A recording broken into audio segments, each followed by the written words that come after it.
Hello, assalamu alaikum, and once again, welcome to the video series on how to start your foreign business in Saudi Arabia. This is part 4, and if you'd like to watch other videos, you can look at my timeline, or you can open or search for Ahmed Mushtaq on YouTube, and probably you're gonna find those previous videos that I made.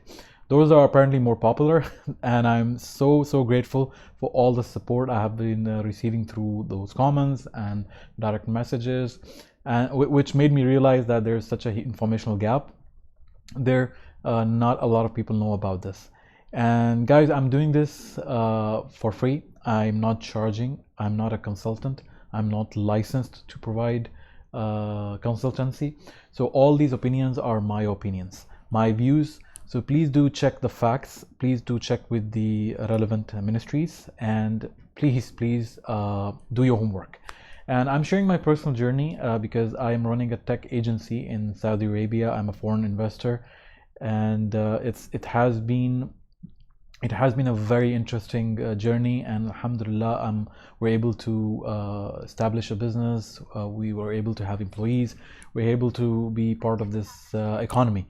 Now, in this video, I wanted to share some information on finances because I have been receiving this question a lot, like how much does it cost? To be very honest, it really depends on your commercial activities. So there is a fees that you have to pay on the license, which is the investment license from Ministry of Investment, and it varies. It honestly varies, and it also depends who is supporting you. Is there an incubator supporting you? Is there a college supporting you? So the cost varies. It can be 2,000 reals, and it can go up to 65, or it can go above that.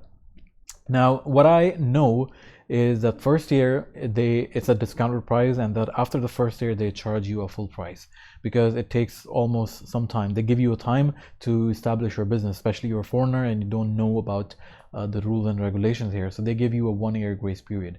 Now, once again, please do check on this because it might not be the case anymore. This is one.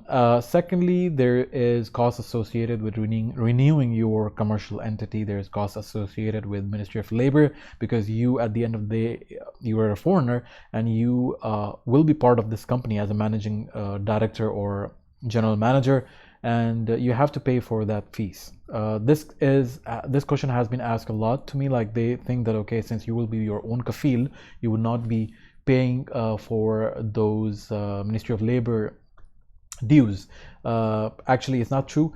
Even though, first of all, how come you become your own kafil? Like, your company becomes your own sponsor, your company becomes your own kafil, and so you're on your ikama, it will be the name of your company. Sharka, yani, it will be a company, and whatever name you decide to choose when you're registering your commercial certificate, that would be your kafil, and your profession would be probably general manager or managing director or CEO in Arabic, of course. But yeah, you have to pay for the Ministry of Labor fees, and then you have to pay for the insurance as well. So please do consider this. I think the Ministry of Labor fees ranges from 8 to 11, 12. It depends how many Saudis you have in your company. And so this is one. So there is fees associated with the license, there is fees associated with your commercial registration, there is fees associated with your Ministry of Labor file and the renewal, and of course the fees associated with your insurance policy that you decide to choose. All right, so these are particular fees, and then there is tax on revenue. So if there is profit that you're making at the end of the year, you have to pay. You have to pay for that. And you might be asking, how would you calculate that? You will calculate that with the help of an external auditor, and that auditor should be certified from SOCPA. I believe this is Saudi organization for certified professional accountants, I believe so. But yeah, you can search for that, SOCPA, if you search on Google. So that auditor, that accountant, should be certified from this authority, and then they will audit your accounts, they will audit your accounting, and then they will issue a certificate that you will then have to give it to the government, and based on that certificate you will have they will decide, okay, how much tax you have to pay to them.